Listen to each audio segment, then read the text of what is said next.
Hi hello नमस्कार मित्रांनो, आजच्या व्लॉगमध्ये तुमचं पुन्हा एकदा स्वागत आहे. आणि आज आपण नजर टाकणार आहोत रायगड रेसिडेन्सीच्या आजूबाजूला काय काय आहे आणि आपल्याला जवळ कुठल्या गोष्टी आहेत, कशा पद्धतीने तुम्ही इथे राहायला आल्यानंतर तुम्हाला इथल्या सगळ्या गोष्टीला फेस करायचं आहे.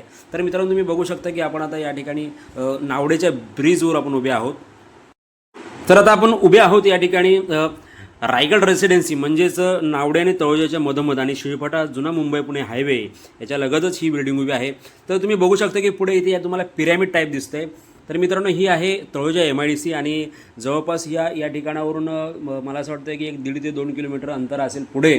परंतु मित्रांनो, या ठिकाणी रात्री स्मेलचा त्रास आहेच बरं का, परंतु हा त्रास कधी कधी असतो, सारखा नसतो. तर त्याच्यामुळे आपण देखील या ठिकाणी येण्यापूर्वी हा विचार करावा.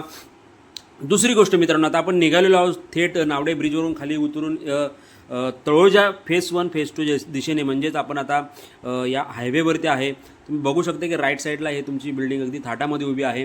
परंतु मित्रांनो, इथे आपल्याला दिसतंय की इथे आपल्याला बाहेर जवळपास काहीच शॉप वगैरे नाही आहेत, कारण की हे हायवे आहे आणि हायवे लगतच असल्यामुळे या गोष्टी आपल्याला थोड्या फेस कराव्या लागणार. तुम्हाला मार्केटसाठी कळंबोली, तळोजा किंवा नावडे या ठिकाणी तुम्हाला जाऊन मार्केट इथे शॉपिंग करावे लागेल, भाजी वगैरे, कारण की आत्ता तरी इथे काय नाही आहे, पण काही दिवसानंतर कदाचित होऊ शकतं, कारण की एवढी मोठी या ठिकाणी डेव्हलपमेंट होत असेल तर सिडकोला ते करणं गरजेचं आहे.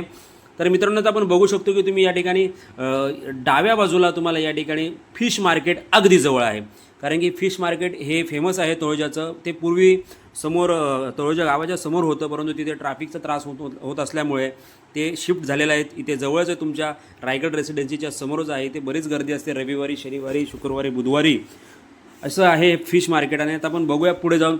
मित्रांनो, मी तुम्हाला या बिल्डिंगच्या पाठीमागे आपल्याला जाता येत नाही आहे. मला कमेंट्समध्ये सांगितलं होतं की आम्हाला मागे पुढे काय आहे ते जरा आम्हाला व्हिडिओच्या माध्यमातून कळवा, परंतु मित्रांनो जमत नाही, म्हणून आपण आता ब्रिजवरती आलेलो आहोत. थेट आपण तळोजा खारघरचा ब्रिज आहे तिथून आपण बघतोय. हा व्ह्यू तुम्ही बघू शकता की तुमच्या बिल्डिंगच्या मागे इथे काम चालू आहे. इथे तुम्हाला पटरी दिसते, रेल्वेचा ट्रॅक दिसतोय मित्रांनो, समोरच MIDC दिसते. आणि मित्रांनो, या बिल्डिंगच्या मागे सध्या तरी काही नाही आहे. एक ट्रॅक आहे जो वाढवलेला आहे, 2 ट्रॅक वाढवलेले आहेत, अगोदर 2 होते. पण या बिल्डिंगच्या मागे तुम्ही बघाल ना तर मित्रांनो सध्या काम सुरू आहे. आणि मी तिथे विचारपूस केली तेव्हा सांगितलं की इथे पार्किंगची व्यवस्था मागच्या बाजूला केलेली आहे. तर अशा पद्धतीने तुमच्या रायगड रेसिडेन्सीचा व्ह्यू मागचा आणि पुढचा असणार आहे. कशा पद्धतीने आपल्याला इथे फेस करावं लागणार आहे. तर भेटूया पुढच्या व्लॉगमध्ये मित्रांनो. धन्यवाद.